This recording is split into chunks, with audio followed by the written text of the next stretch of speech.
Good evening. We're going to be reading some bedtime stories I found from 50 folk tales and legends from around the world.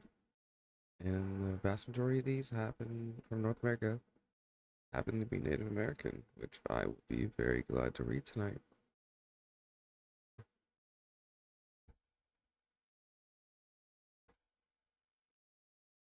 So our first one is from North America, a story from Canada.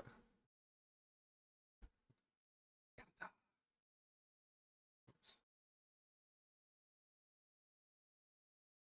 there we go. That should fit better now. And it's How Rabbit Lost His Tail. Huh?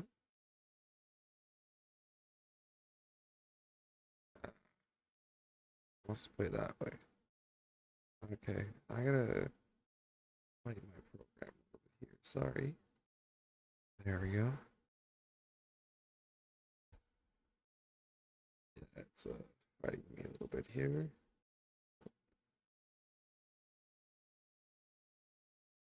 This shrinks all of it. Hmm.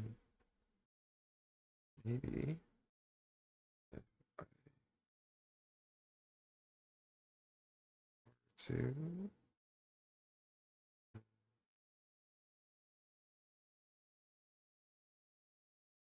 The interface is being a little annoying. See if I can find a better way to read it. It's being quite the struggle right now.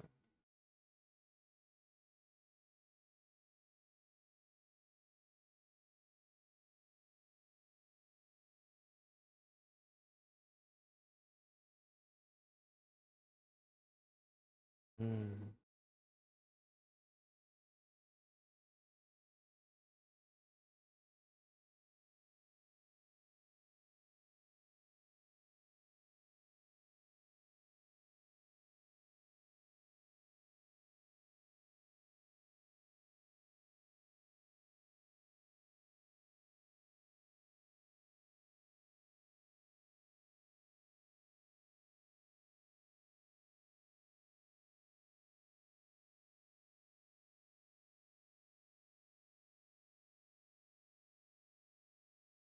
There we go.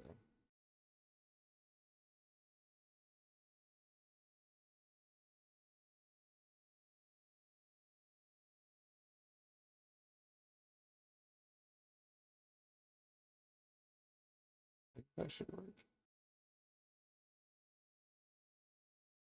You would think.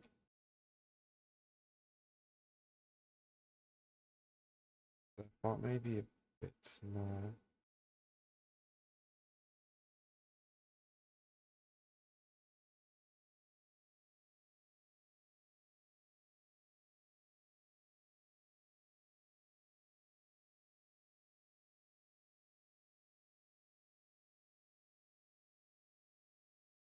I have a better idea actually. Second.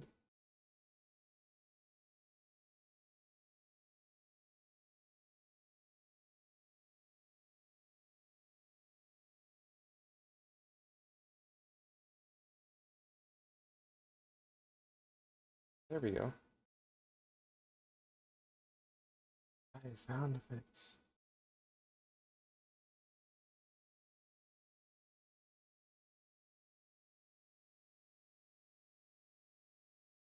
How rabbit lost a tail.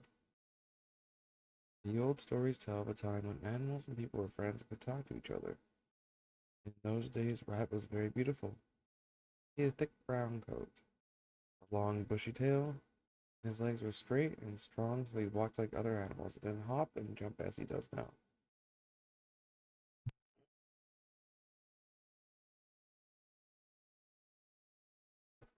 One day, Rabbit was resting in a patch of sunlight when a worried-looking man came along.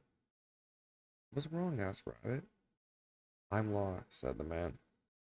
"I'm on my way to marry the girl I love, but a wicked spirit is also in love with her. Come late, he'll use magic to marry her instead. I know the tracks of the forest, said Rabbit. I'll take you to her village. Rabbit and the young man set off at once. However, Rabbit ran so fast that the man lost sight of him and fell into a deep pit. When Rabbit realized, he ran back to him. Hold on to my tail, said Rabbit. I'll pull you out. But when Rabbit tried to pull the man out, his tail broke off, leaving only a stump. Don't worry, said Rabbit. Hold on to my feet. He grabbed the tree and hung his back feet into the pit. But in pulling the man out, his legs stretched twice as long. Don't worry, said Rabbit. I'll hop. And so on they went. The man reached his wedding party just in time. As soon as the wicked spirit saw the true bridegroom arrive, he vanished. When the bride heard how the rabbit had rescued her husband and brought him to the wedding, she gave Rabbit a gift of a white fur coat. Wear this in the winter, she told him, and you will always be hidden against snow and keep safe from harm. So the rabbit with his short tail and long legs took to the white winter coat and has worn it ever since.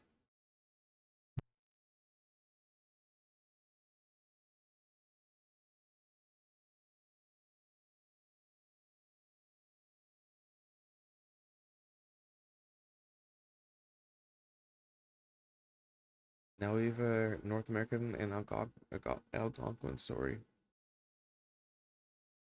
Is it? Oh,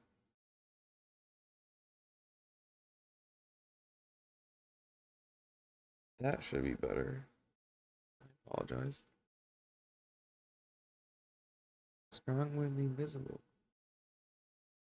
I turned my mic up a little bit so I'm being a little quieter reading this. Is that better now? I turned my mic up a little bit. Or am I too loud now?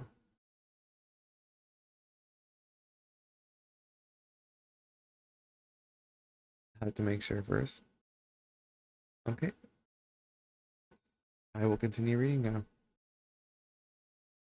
Strong Wind the Invisible. Down by the shore of the sea, there once lived a warrior who was admired for his brave and mighty deeds.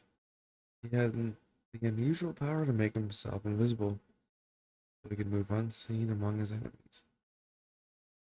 This earned him the name Strong Wind, the Invincible. Many girls from the village nearby wished to marry Strong Wind, so he let it be known that he would marry the first girl who could see him coming home at night. When a girl wished to try her luck, she would visit Strong Wind's sister, who lived with him as his wigwam. Together they would walk down to the shore at twilight to meet him coming home. Strong Wind's sister was the only one who could see him when he was invisible. As he approached, she would test the girl's truthfulness. Do you see my brother? She would ask. The girl would always answer, yes.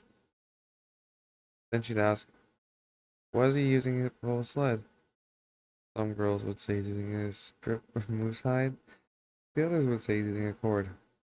But Strong Wind's sister always knew they were lying, and so she would send them away. In the village lived a man whose wife had died. He had 3 daughters. The eldest 2 daughters were lazy and cruel, and treated the youngest one harshly. They cut her beautiful long hair, dressed her in rags, and made her work hard every day. Whenever their father went away, they rubbed her face with ash from the fire which made her tender skin sore. The youngest daughter, however, was patient and kind. She didn't want to trouble her father by complaining, so she quietly got on with all the work she was given. The 2 eldest daughters both wanted to win the Strong Wind for a husband. One evening they went to visit his sister, who took them down to the shore to meet him coming home. Do you see him? The sisters asked as Strong Wind approached. Yes, they both lied. What is he using to pull a sled?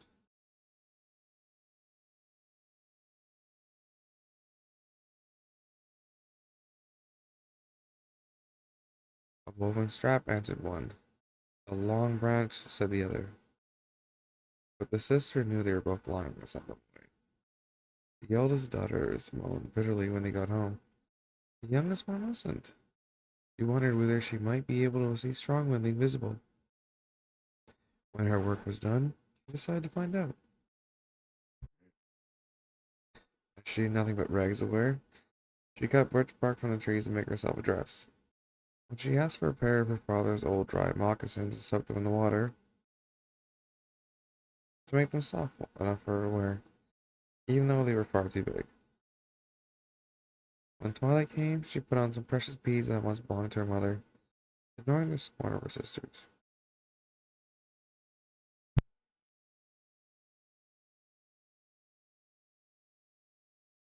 She set off to the village to see Strongwind's wigwam.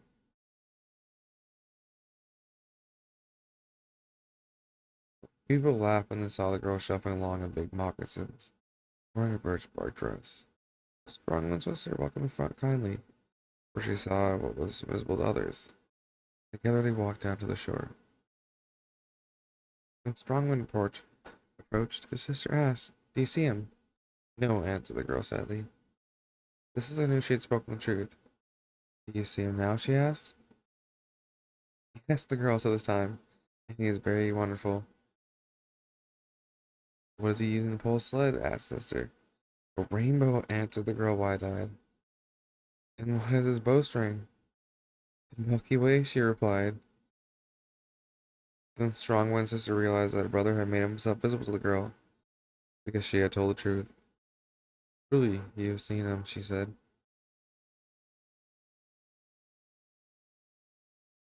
Strongwind's sister happy said Strongwind's sister happily, and she took the girl home.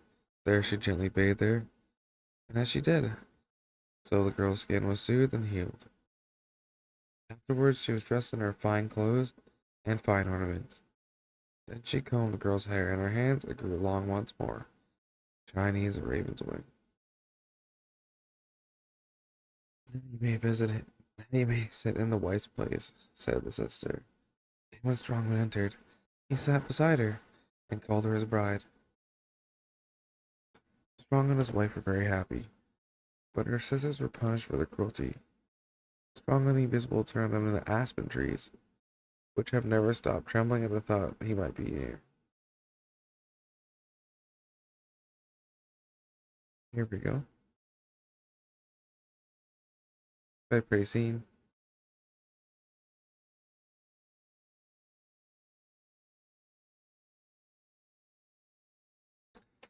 The Star Maiden.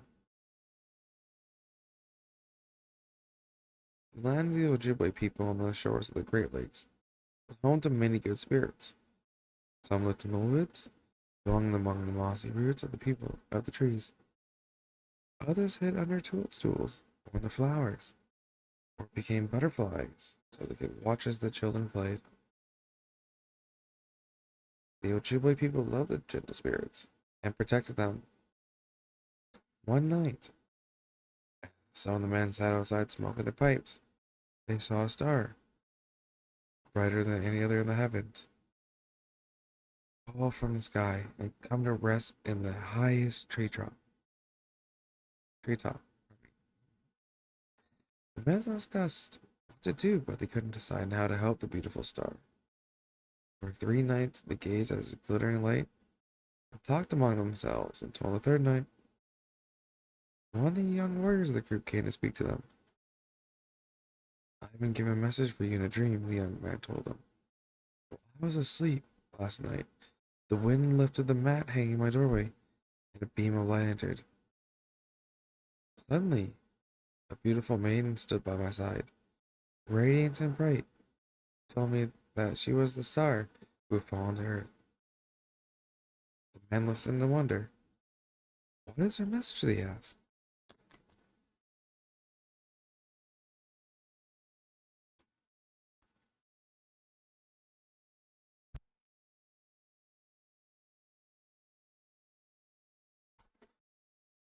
The Star Maiden told me that she has wandered across the sky many times, but has never seen anywhere as beautiful as the prairies and lakes and mountains of our land. She has never seen people so happy as us. Now she wishes to end her wandering and live among us. If you welcome her, then she asked to know where she should make her home. The men were very honored that the Star Maiden had chosen to live with their people. but they couldn't decide what to offer her for home. Tell her that she is welcome among us, they told the young man, and she may choose a home for herself. That night, the Star Maid appeared to the young man in a dream and asked for his answer. When he told her what the man had said, he thanked him, and then she slipped away. The Star Maid searched for somewhere to live among the good spirits and happy people she had come to love.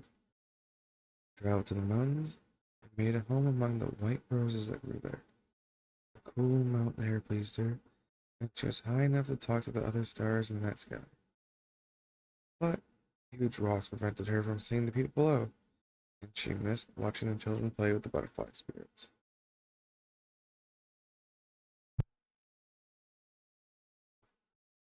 So she left the mountain and went to the prairie, where she made a home among the tall grasses and swaying flowers. However, it wasn't long for a herd of buffalo came trampling across the grassland and sent her flying away for safety. Starmate returned to the treetops, wondering if she could ever find a place to end her wandering. Suddenly, down below, she noticed the young warrior paddling his canoe across the lake. He rested for a moment and trailed his hand in the water, gently touching the white starry flowers that floated on the surface. Starmate is filled with delight. That shall be my home, she said, and she fluttered down to the lake as 1,000 tiny gold lights and settled in the hearts of the flowers. There she lived happily, watching the children play on the shore, talking to the other spirits who bathed the lake at night. There she was close to the people she loved, for their canoes were always upon the water, floating among the gold-hearted white lilies. Yay! I love the paintings, they're very nice.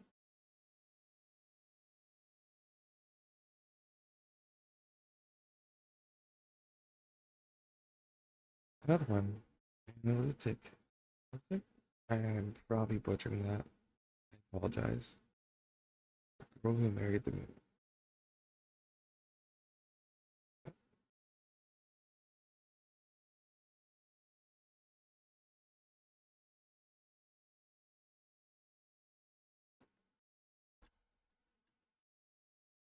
On the island of Kodiak, there lived two cousins who loved to do everything together.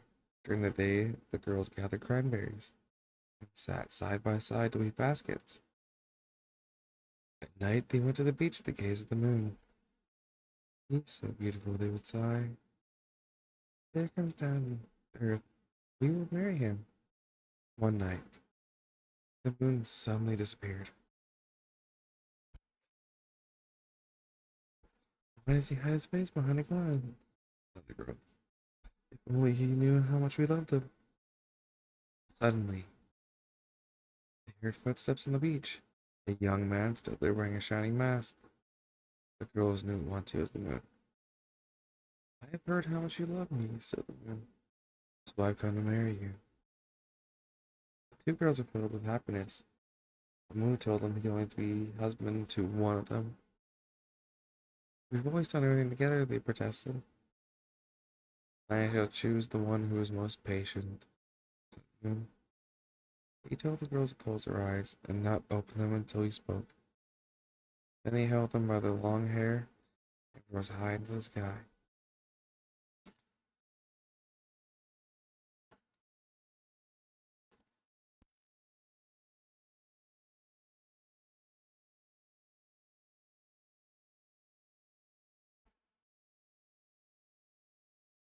The girls felt themselves immediately, pardon me, the girls felt themselves flying through the cold night air. During the long journey, one kept her eyes shut, but the other couldn't resist taking a look at the moon. As soon as she did, so he let her fall gently to the earth, and she found herself on the beach alone.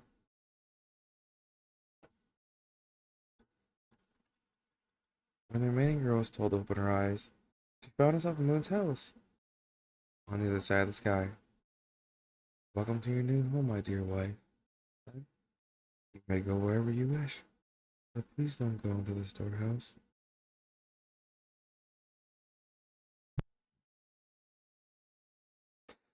first, the moon's wife was happy for her new life, but she missed her husband when he went away. Sometimes he left her all night. Other nights he came, even without warning, so she never knew when he'd be home. Can I help with your work? She asked him. You are kind, but sadly, it's work I must do alone, the moon told her. One day, while he was flying away, one day he was away, the moon's wife decided to take a walk. They found many trails crossing the cloudy land. At the end of each trail, the person lying with their face buried. What are you doing? She asked one of them. The person looked up. They were wearing a mask with a bright shining eye.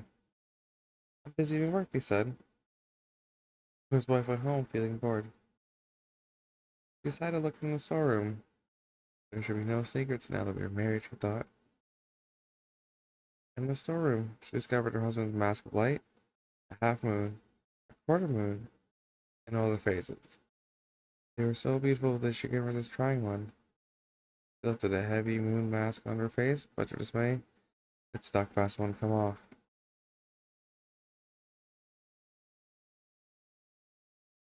And the moment her husband returned, at least she covered her face with a blanket.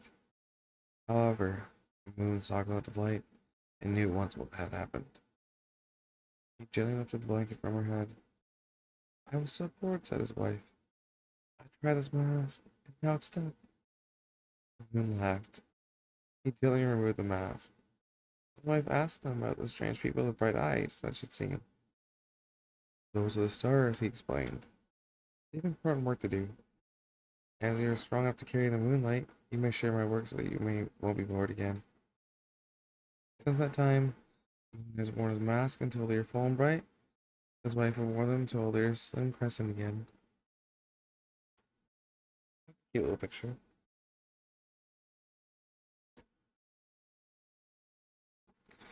An Okanagan story. The lake of many colors. Long before people appeared in the world, the Great Spirit. I'm gonna butcher this name. Sahali? I apologize heavily. Created a race of giants. Yes, the giants that shaped the land. They dug valleys and riverbeds, scooped out earth to make many lakes. Then rain fell and filled the rivers and lakes with water. Sahali saw their work and was pleased. So we gave the giants the land for their home. The giants lived peacefully as hunters and fishermen for many hundreds of years, until one day, after a storm, a huge rainbow appeared in the sky, arching over the land, from the mountains to the sea. The giants gasped at something so beautiful. It must have been carried by Tai Sahali. But why is it here? They wondered. What was it for? After gazing at the rainbow for several days, the giants decided that it had been given them as a gift. Let's use the bright color to dye our clothes, one of them suggested. And so they discussed how to divide the rainbow between them. The Thunderbird, who was one of Tai Sahali's powerful spirits, overheard the giants' discussion. He came to warn them not to destroy the rainbow. Tai Sahali created it for himself to admire, the Thunderbird told them. If you destroy it, you will not be pleased. But the giants took no notice of his warning and continued their plan. And while they talked about ways to dismantle the rainbow, the leader of the giants watched on silently. Why shouldn't I have it for myself, he thought. I could make it into a magnificent bow and become the mightiest hunter in the land. Early next morning, the leader of the giants left his lodge and set off into the mountains. He climbed to the highest peak where he reached up and grasped the rainbow. Then he pulled it from the sky and carried it down to the valley. There the giant attached a string to one end, and using all his might, he bent the bow further and fixed the string at the other end.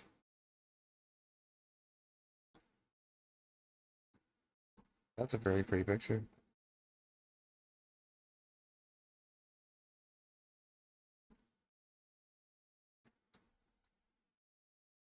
When he drew back the string, the bow sprung perfectly. The giant was filled with pride. However, Tai Sahali, having been watching, it was not pleased. he wasn't going to let anyone steal his rainbow. He cast a spell that shattered the rainbow into thousands of tiny pieces. The leader of the giants was sad to have lost his magnificent bow. He returned to his village, but kept what he had done in secret. The rainbow fell from the sky and smashed on the ground, told the giants. It'll be easy for us to take the colors of Diaculus, they said, and they hurried to the valley to collect the broken pieces. But Taisahali wasn't going to let the giants steal his rainbow. He called to the east wind. Blow the pieces of my broken rainbow into the nearest lake, he said. Just as the giants reached the valley, the east wind swept in and blew the pieces of the rainbow to the lake nearby.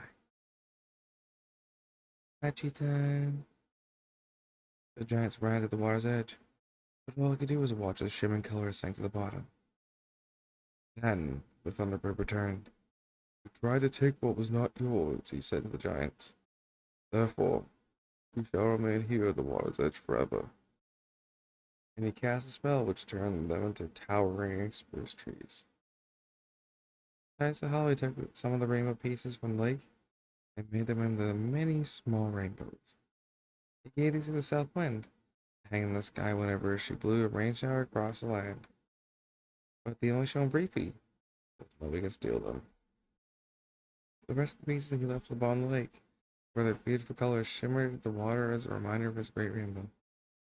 If we were going to live in a land, they knew this was a gift of the Great Spirit, so they named it the Lake of Many Colors.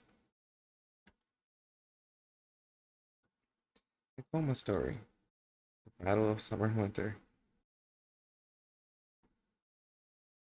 Oh no, these names. I'm gonna butcher these. Kochini Nako, I probably butchered that, was the daughter of the chief of Okoma. One morning, she was filling her water jug at the spring when a stranger appeared before her. His clothes were covered in tiny white crystals which sparkled in the moonlight. He gazed at her with ice blue eyes. "My name is Winter," he told her.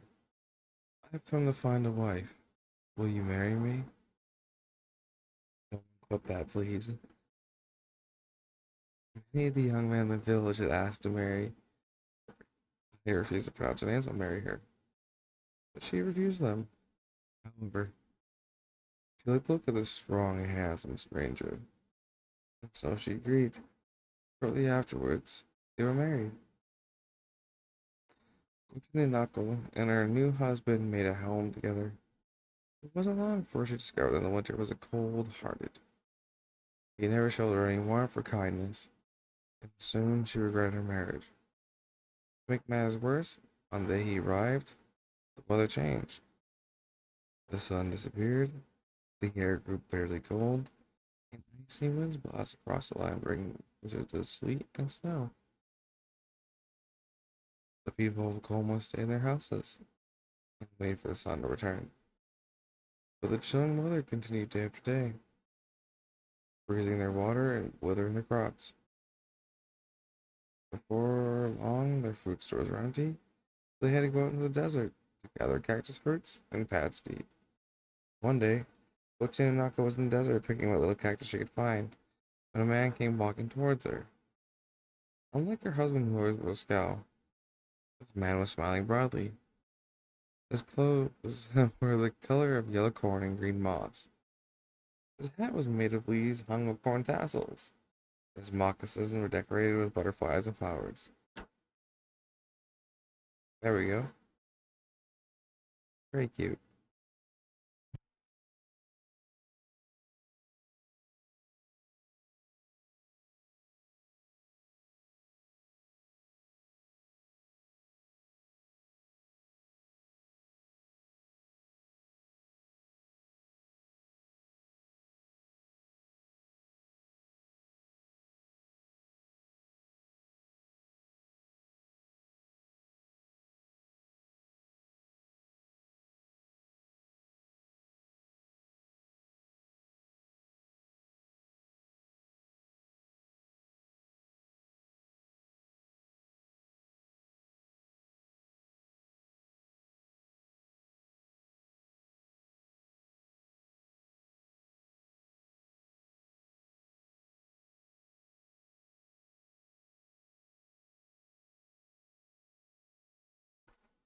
He asked her why she was gathering the prickly cactus. My people have nothing else to eat, she told them. We've had bad weather for a year, which has ruined our crops.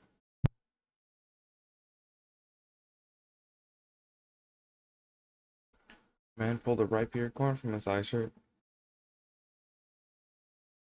Take this, he said gently. I shall fetch you more.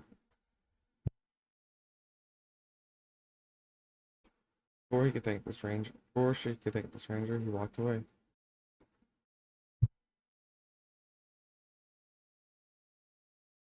Hunger must be filling my mind with visions, thought, twitching a knuckle.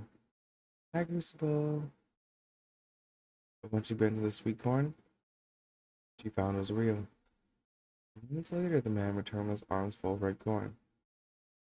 Here's a gift, Knuckle, from my home in the south, he said with a smile. Knuckle's was filled with warmth by his kindness. Who are you? And how do you know my name? Yes. I am the summer, the stranger replied. I know all about you and your harsh husband, Winter. Knuckle shuddered. My husband has only brought me sadness and hunger, she said. Each day when he goes to the north, I hope that he won't return. Summer gazed at her unhappy face. Tomorrow I shall bring you more corn for your people, he said. Then he left her to return home. Pochinako's family were astonished. Astonished to see the sweet corn she brought them. They ate it eagerly while Kochinako explained how she met Summer, but she meant nothing to her husband. The following day, Summer returned with a huge heap of corn and carried it to the chief's house. The chief made Summer welcome and thanked him for his gift, which he shared among his people. As dusk fell, a snowstorm blew up. My husband's returning, she said, with a shiver. Summer stepped outside to meet him. Winter approached, and amid the swirling storm, his hair frozen, eyes was hanging from his sleeves. When he saw Summer, his old enemy, he blew an icy wind at him. But Summer's breath turned to a warm breeze.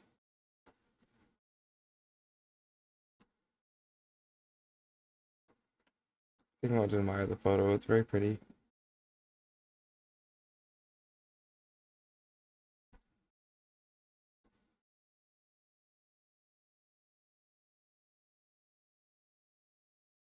Your constant presence causing misery and hunger, cried Summer. You must leave Push and knock on her people. How dare you challenge me, roared Winter. I will show you my strength in battle. Then let us meet here in 4 days, said Summer, to see who is strongest.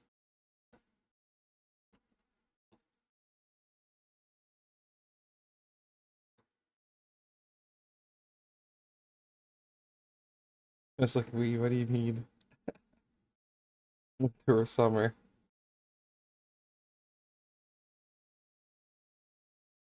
So Winter returned to the snow-capped mountains of the north. Summer went back to the lush green meadows of the south to prepare for the fight. Summer gathered wood to build an enormous fire. When the fire was blazing, he placed pieces of the black shale rock on the flames so they would make a huge billowing cloud of hot smoke. Oh, thank you. Thank you, man. Like, those two. On the chosen day, Summer rode into town on the gray smoke cloud, and Winter arrived in an icy blizzard.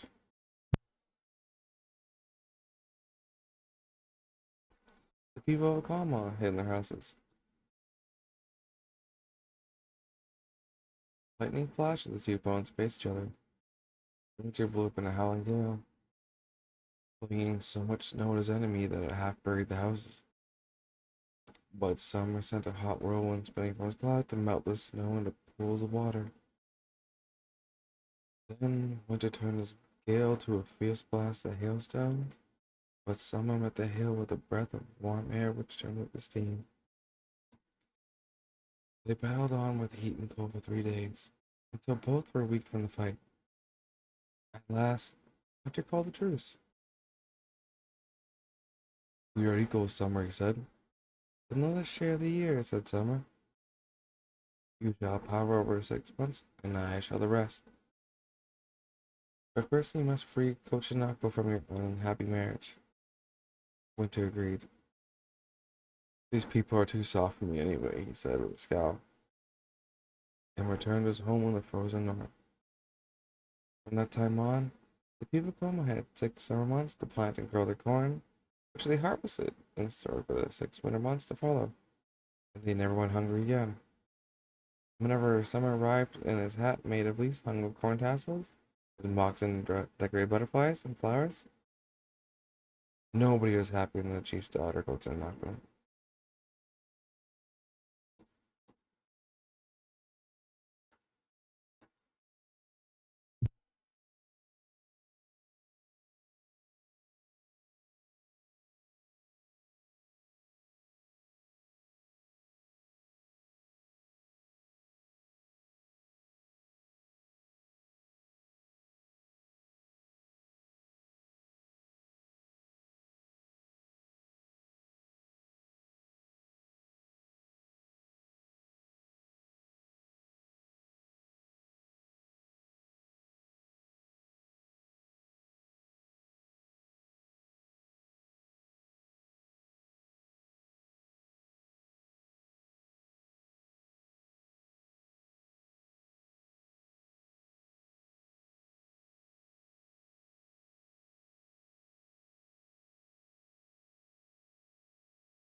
I need to get more water, sorry.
Damn, most of a water bottle there.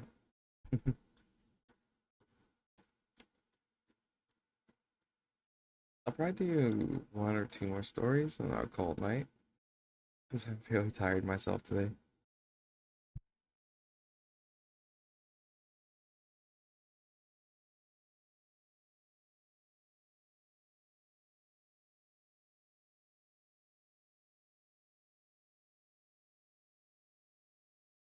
Did my thing jump stories there? Oh, that was hello? OBS? Please? Um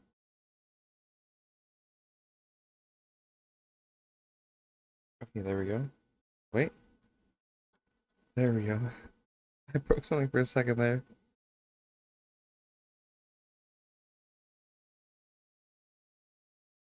Kuskabi lived with his grandmother in a lodge beside a big lake. One day he noticed some ducks in the water. It's a good day for hunting ducks, Kuskabi thought to himself. He took up his bow and arrows, climbed in his canoe, and paddled out across the lake. As he paddled, oh, I am. I don't feel like butchering somebody else's language, so we will skip this story.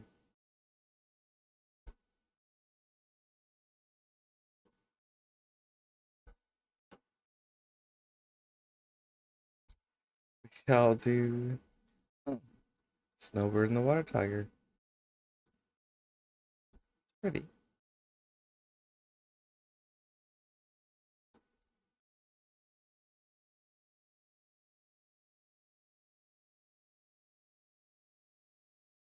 Snowbird and her husband, Brown Bear, loved each other very dearly. Their home was a wigwam on the shore of the Great Lake, where they cared for a young orphan boy and his baby son of their own.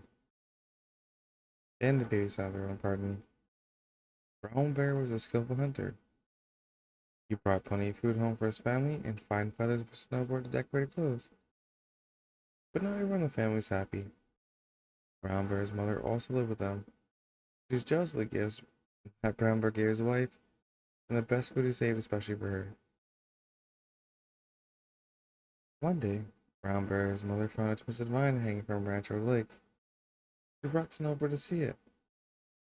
These vines make a fine swing, she told Snowbird. Try it myself. Snowbird grasped the vine and told the woman to give her a push. But as soon as Snowbird was swinging over the water, Brown Bear's mother cut the vine and she fell into the lake below. Then the old woman returned home, dressed herself in Snowbird's clothes, and hid her face in the shadows. Now, when Brown Bear came home, he gave her all the best food. However, the young boy noticed that she didn't pay attention to the baby, and after the eating, Brown Bear went outside to smoke his pipe. And the boy looked closely to the old woman until he saw her face. "Where is Snowbird?" he said. "Down by the lake swinging," replied the old woman. The boy ran down the lake. He saw the broken swing. Guess what happened?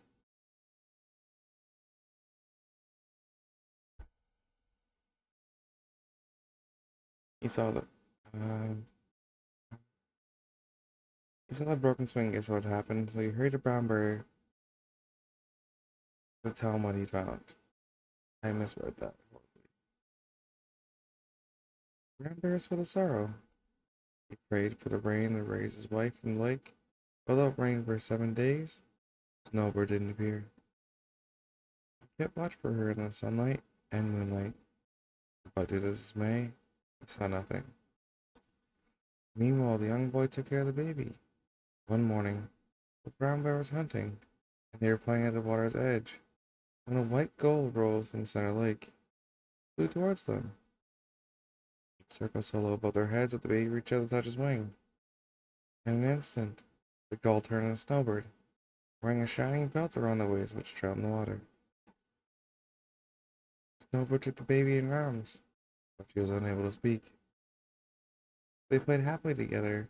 When it was time to part, Snowbird made a sign telling the boy to return the following day. That night, when Brown Bear came home, the boy told him what happened. The next day, Brown Bear hid by the lake and watched as Snowbird appeared and took the baby in her arms. With great joy, he stepped towards her. "Why have you not come home?" he asked. Snowbird pointed to the shining belt. Brown Bear understood. He struck it with his spear and it broke apart and stepped in the lake. Then Snowbird could speak once more. "Your mother cast me into the water," she told Brown Bear. "As I sank, the water tiger wrapped his tail around my waist and took me to the lodge at the bottom of the lake. This country is very beautiful with green forests and snow white sand, fireflies which rub the light. He treated me kindly and asked me to be his wife. So I promised and said his wish if I could return to the shore to see my child, hoping you'd find me here. The white tiger agreed, but wrapped his tail around my waist so I wouldn't desert him. And he freed me at last." Then Brown Bear and his beloved Snowbird took their children home, where they found the old one had disappeared, never to be seen again.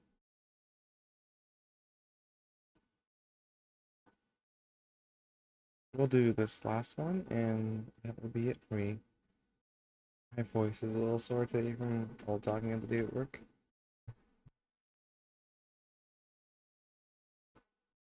In the earlier world, people of the Northlands lived in the constant darkness.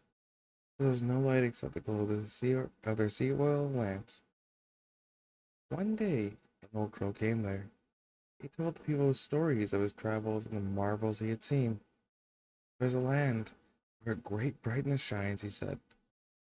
"It's so powerful that people can see everything around them, far into the distance. It's called daylight." The people of the Northlands were amazed. "How much easier it'd be to hunt and fish with this daylight," they said. "And we could see when a polar bear was near and keep our families safe." They asked Crow to fetch them some daylight. Crow shook his head. I'm too old to fly so far anymore, he said. The people of the darkness begged him so earnestly that he agreed. Crow set off towards the east where he'd seen the daylight. He flew through the darkness for many days.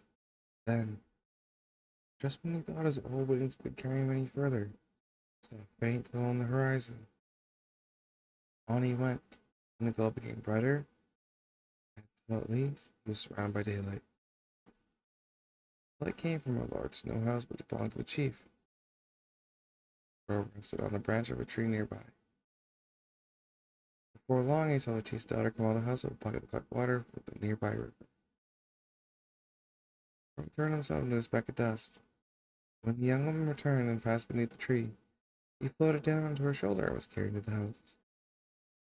Inside, the chief was watching his young grandson play with carved floors. The boy began to cry, so the chief's daughter put down her bucket and picked him up. At once, the speck of dust tumbled to the boy's ear. "Asked to play at the daylight," he whispered to the speck of dust. The boy stopped crying and asked for the daylight. The chief smiled. "Give him a little to play with," he said. The boy was his favorite grandchild. The chief's daughter fetched the box in which he kept the daylight. When she opened it to the snow house was filled with such a dazzling brightness that she had to shade the box with a blanket. Quickly, she scooped up a small handful of daylight and shut the box. Then she shaped into a ball, tied to a length of string, and gave it to the boy. The boy laughed in delight and rolled the daylight across the rug. "Take the ball outside to play," whispered the speck of dust. The boy crawled to the open door, pulling the ball behind him. As soon as he was outside, the speck of dust rolled out of his ear and began to curl once more. In an instant, Crow grabbed the string in his beak and flew off with the ball of daylight. The boy began to cry. The chief looked out and saw his daylight being stolen. Immediately he reached for his bow, but Crow skillfully escaped his arrows. Days later, people in Northland witnessed a glow on the horizon which slowly grew brighter. When Crow was close, he dropped the ball and it shattered in many pieces, spreading daylight everywhere. The people gazed around in wonder. For the first time, they saw their vast snowy landscape and a blue sky above. "This is only enough daylight for half the year," Crow warned them. "We must let it rest to regain its power." The people were thankful for Crow's great gift. To this day, spend half of the year in daylight and half in darkness. And that's it for tonight. Uh, my voice is a little shot.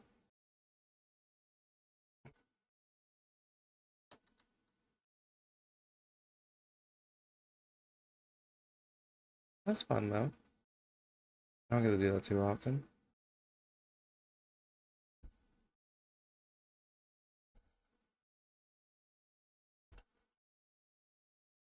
Let's find something I can read. Um, and that'll be it for me. I am very tired.